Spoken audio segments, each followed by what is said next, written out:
دنیا کے ہر مافیا اور گینگ وار میں ایک ریٹن رول ہوتا ہے، عورتیں، بچوں اور فیملی کو ہاتھ نہیں لگایا جاتا۔ مگر لیاری میں یہ قانون پہلے ٹوٹا، اور جس آدمی نے اس قانون کو سب سے پہلے روندا اس کا نام تھا مجید سپیڈ۔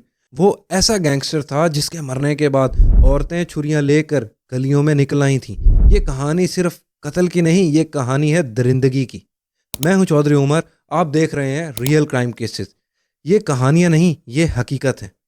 سبسکرائب کریں کیونکہ سچ چھپایا نہیں جاتا۔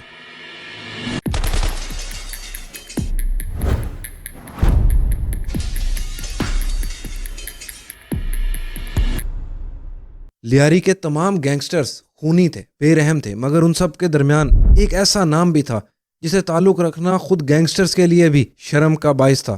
مجید سپیڈ۔ وہ صرف دشمن کا خون نہیں کرتا تھا، وہ انسانیت پر حملہ کرتا تھا۔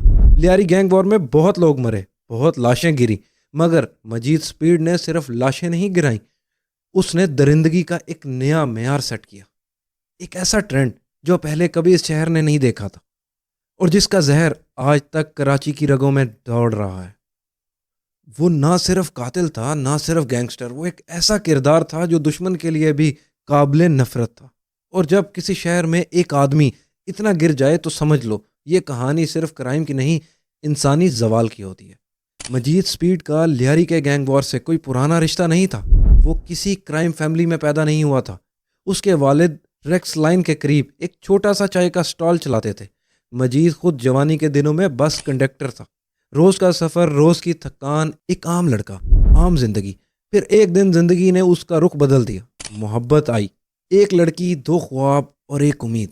دونوں گھر سے بھاگ گئے۔ لڑکی کے گھر والوں نے وعدہ کیا، واپس آ جاؤ، ہم شادی کروا دیں گے۔ مگر جب لڑکی گھر واپس پہنچی تو وعدہ خون میں بدل گیا، اسے کر دیا۔ اس پل ایک لڑکی نہیں مری، اس پل مجید کے اندر جو انسان تھا وہ بھی مر گیا۔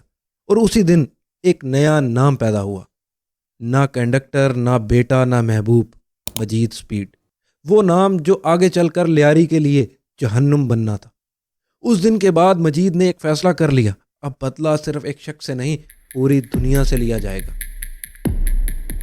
یہ فیصلہ غصے کا نہیں تھا، یہ نفرت کا اعلان تھا۔ مجید نے اقبال بابو، جسے لوگ بابو ڈکیٹ کے نام سے جانتے تھے، اس کا گینگ جوائن کر لیا۔ شروعات وہی جو ہر گینگ میں ہوتی ہے، پتہ خوری، ڈکیٹیاں، ڈرگز۔ مگر مجید یہیں رکنے والا نہیں تھا۔ اس کے لیے کرائم صرف پیسہ یا پاور نہیں تھا، وہ کرائم کو ذلت کا ذریعہ بنانا چاہتا۔ اس لیے اس نے ایک اور راستہ چنا، زنا بالجبر۔ جہاں کوئی بھی واردات ہوتی، وہاں صرف مال یا جان نہیں جاتی، وہاں عورت کی عزت بھی محفوظ نہیں ہوتی۔ نہ عمر دیکھی گئی، نہ رشتہ، نہ کمزوری، بچی ہو یا بزرگ، مجید کے لیے کوئی فرق نہیں تھا۔ اس وجہ سے لگ بھگ ہر کیس میں ریپ کا الزام ہوتا، لیکن لیاری کے خوفناک ماحول میں لوگ دو بار مرتے تھے، ایک بار مجید کے ہاتھ سے اور دوسری مرتبہ شرم اور خوف سے۔ اس لیے لیاری کے اکثر کیسز کبھی رجسٹرڈ ہی نہیں ہوتے تھے۔ اور یہاں سے یہ بات واضح ہو گئی، مجید سپیڈ صرف ایک گینگسٹر نہیں بن رہا تھا، وہ دھیرے دھیرے انسانی حدود سے باہر نکل چکا تھا۔ لیاری نے بہت قتل دیکھے، مگر اس قسم کی درندگی پہلی مرتبہ دیکھی جا رہی تھی۔ مجید سپیڈ صرف قتل نہیں کرتا تھا، وہ تشدد سے لطف لیتا تھا۔ اس کے لیے موت منزل نہیں تھی، راستہ تھا۔ وہ قتل سے پہلے اپنے شکار کو زندہ رکھ کر توڑ دیتا تھا۔ درد، خوف، بے بسی، یہ سب اس کے لیے صرف ٹولز تھے۔ لوگ کہتے تھے کہ وہ زندہ جسم پر ڈرل کرتا، کبھی آگ کا استعمال کرتا، کبھی صرف دیکھنے کے لیے کتنا درد سہ سکتا ہے۔ اور جب اسے لگتا کہ اب کافی ہو چکا ہے تو وہ کرتا۔ مگر یہاں کہانی ختم نہیں ہوتی۔ قتل کے بعد وہ اپنا سگنیچر چھوڑتا، خنجر سے گلا کاٹ کر یہ پیغام دیا جاتا، یہ قتل مجید سپیڈ نے کیا ہے۔ یہ صرف پہچان نہیں تھی، یہ دھمکی تھی۔ اس سگنیچر کا مطلب تھا اگلے تم ہو سکتے ہو۔ اس کا خوف اتنا گہرا تھا کہ لیاری کے امیر لوگ صرف ایک پرچی ملنے پر گھر چھوڑ دیتے تھے، نہ سوال، نہ شکایت، نہ پولیس، کیونکہ جہاں مجید سپیڈ کا نام آ جاتا وہاں امید مر جاتی تھی۔ لیاری نے بہت قتل دیکھے تھے، مگر پہلی مرتبہ ایک آدمی اپنی درندگی کو برانڈ بنا رہا تھا۔ اور جب تشدد برانڈ بن جائے تو شہر صرف شہر نہیں رہتا، قید خانہ بن جاتا ہے۔ بابو ڈکیٹ کے مرنے کے بعد مجید سپیڈ کے پاس دو راستے تھے، ایک خود کو چھپا لینا، دوسرا اور زیادہ گرا ہوا بن جانا۔ اس نے دوسرا راستہ چنا، ارشد پپو کے گینگ کو جوائن کر لیا۔ ارشد پپو کی کمپلیٹ کیس اسٹڈی ہمارے یوٹیوب چینل پر اپلوڈ ہے. دیکھنے کے لیے ہمارے چینل پر جائیں اور کیس اسٹڈی دیکھیں. ارشد پپو کا گینگ جوائن کرنے کی صرف 2 ہی وجوہات تھیں. پہلی بابو ڈکیٹ کا بدلہ, دوسری رحمان ڈکیٹ سے پرانی دشمنی. مگر اصل وجہ کچھ اور ہی تھی. پپو اور مجید دونوں کو تشدد سے لطف آتا تھا. جہاں باقی گینگسٹر صرف قتل پر رک جاتے تھے, وہاں یہ دونوں بے حرمتی پر آگے بڑھتے تھے. لاشوں کو قبروں سے نکال کر جلانے لگے. مردہ جسم ذلت کا نشانہ بننے لگے. لاشیں بوریوں میں بھر کر گلیوں میں پھینک دی جاتی تھیں. یہ صرف جرم نہیں تھا, یہ پیغام تھا. یہاں کوئی قانون باقی نہیں ہے.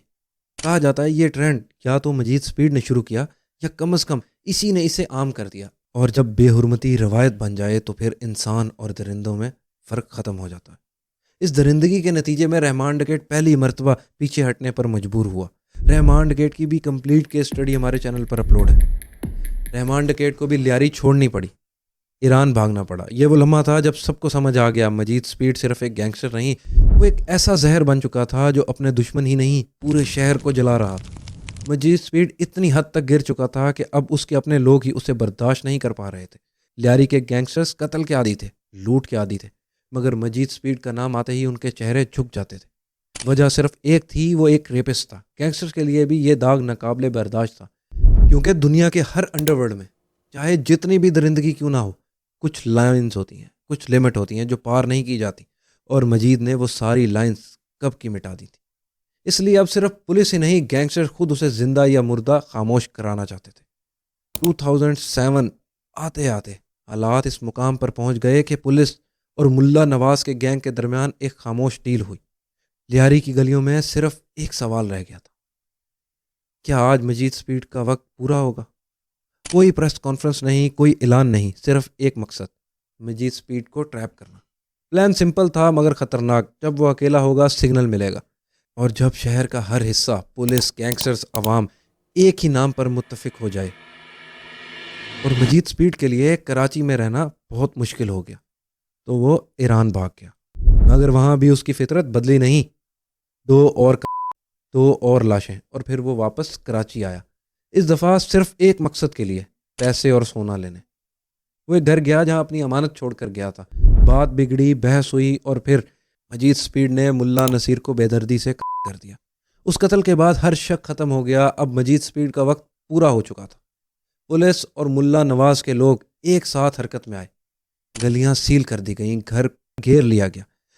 مجید نے بھاگنے کی کوشش کی, راکٹ لانچر تک چلایا جو آرم گاڑی کو لگا, مگر سسٹم تیار تھا. تقریباً 1 گھنٹہ فائرنگ ہوتی رہی, گولیوں کی آواز, چیزیں ٹوٹتی رہیں, اور پھر اچانک خاموشی. مجید اسپیڈ اپنے ساتھی کے ساتھ مارا جا چکا تھا. جب فائرنگ رکی تو لیاری نے وہ منظر دیکھا جو اس نے پہلے کبھی نہیں دیکھا تھا. گلیوں سے عورتیں نکل آئیں, ہاتھوں میں چھریاں, چاقو. وہ پولیس کی طرف نہیں جا رہی تھیں, وہ مجید اسپیڈ کی لاش کی طرف آ رہی تھیں. اتنی نفرت, اتنا غصہ. یہ صرف ایک گینگسٹر کے لیے نہیں تھا, یہ ان ساری خاموش چیخوں کا جواب تھا جو سالوں تک سنائی نہیں دی گئی تھی. اس دن لیاری کی گلیوں میں صرف ایک آدمی نہیں مرا, خوف بھی مرا. مجید اسپیڈ صرف ایک گینگسٹر نہیں تھا, وہ اس بات کا زندہ ثبوت تھا کہ جب انسان انسانیت کھو دیتا ہے تو پھر اس کا انجام کبھی رحمت نہیں ہوتا. لیاری نے بہت قتل دیکھے, بہت خونی نام سنے, مگر مجید اسپیڈ جیسی درندگی اس شہر نے کبھی قبول نہیں کی. اور شاید اسی لیے اس کی موت پر کوئی آنسو نہیں گرا, کوئی دعا نہیں اٹھی, صرف نفرت کا بوجھ زمین پر رہ گیا. یہ تھی کہانی مجید اسپیڈ کی. اگر ایک درندہ صفت گینگسٹر کی درندہ صفت کہانی آپ کو پسند آئی ہو تو چینل کو سبسکرائب کریں. ملتے ہیں نیکسٹ تھرلنگ ایپیسوڈ میں. خدا حافظ.